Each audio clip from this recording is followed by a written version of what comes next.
We've got the block in underneath the breast hook. That's for that's painter line block. Took a piece of hardwood and added a whole lot of thickened epoxy. And I had pre-drilled this hole and filled it with epoxy. This is the painter line attachment.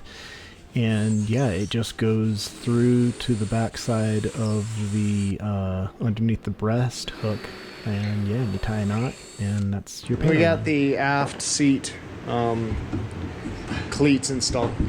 What we had was some solid wood for the keel protector that over times it was cut in North Carolina, and it's been sitting in Colorado for several weeks, and it just warped.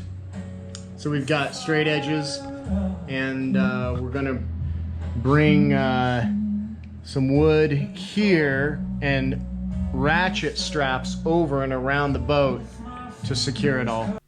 And this is the keel protector being epoxied to the hull. And if you remember previously, we had planed down a flat surface to accommodate this. It turned out great, but in retrospect, one thing that I wish I had done is actually created oval or rectangular, long holes in the keel protector so I could put my hand in it and lift it from the underside. That would have been convenient, but someday I'll be replacing it, and I'll do that. This is some exotic wood that is going to be for the thwart seat cleats.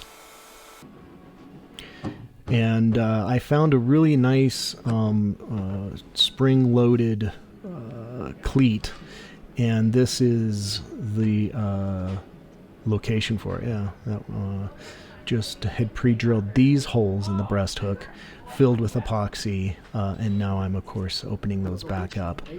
And this was just kind of my take on a solution for a cleat. And maybe instead of having a painter line dragging behind, I know some folks leave their painter line on, but I do have an outboard motor, and I wouldn't want to get that wrapped around the propeller.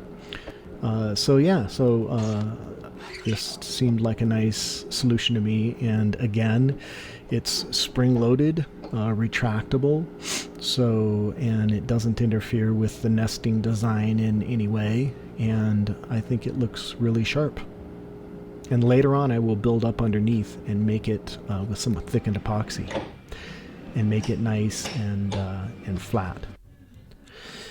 Here is an interesting moment, which is putting holes back into the boat, which is always just seems like a weird thing to do, but this is for the daggerboard trunk. And you had seen there we had put the daggerboard trunk, we had already assembled that. I didn't get video of that, but I had already assembled that, and you'll see us put it back here in just a moment and just kind of size it up real quick. And yeah, it ended up really well.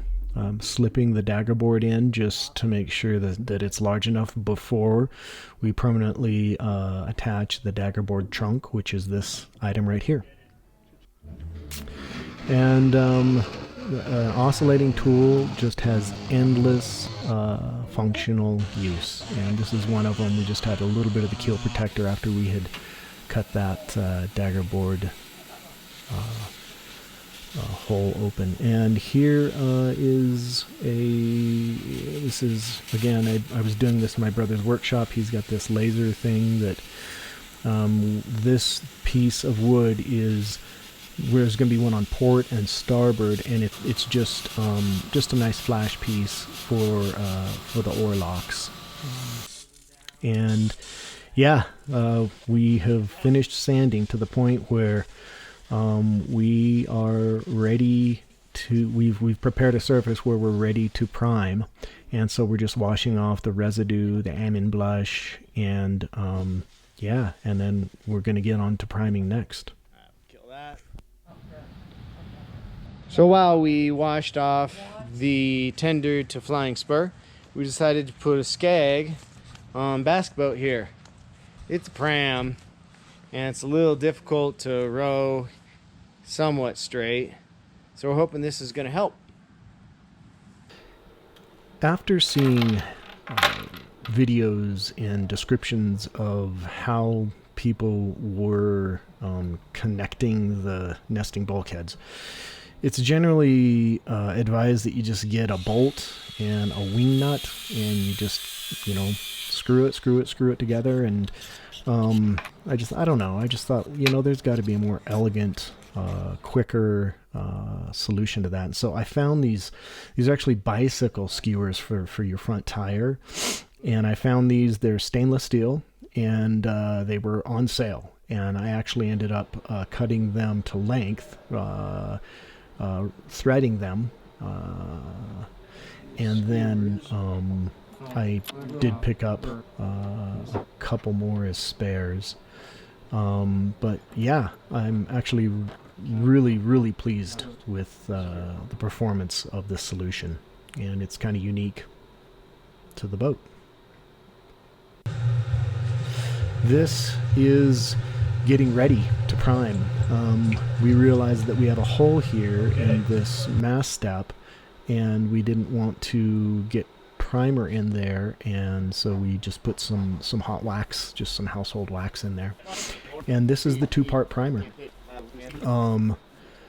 I want to say we put 3 coats of primer on, and it is a Total Boat epoxy primer solution, 2-part solution, and it went on really well. It went on fairly easy. And again, you know, we the roller nap that we used was just a standard medium nap roller, and it did produce a surface that was manageable, where we could get a nice even sand to it. So here I'm using a laser level. The boat is plumbed, is leveled, and the laser is giving us the waterline. And that was really handy. That made doing the boot stripe and a really kind of brainless and simple job. And so we're just masking.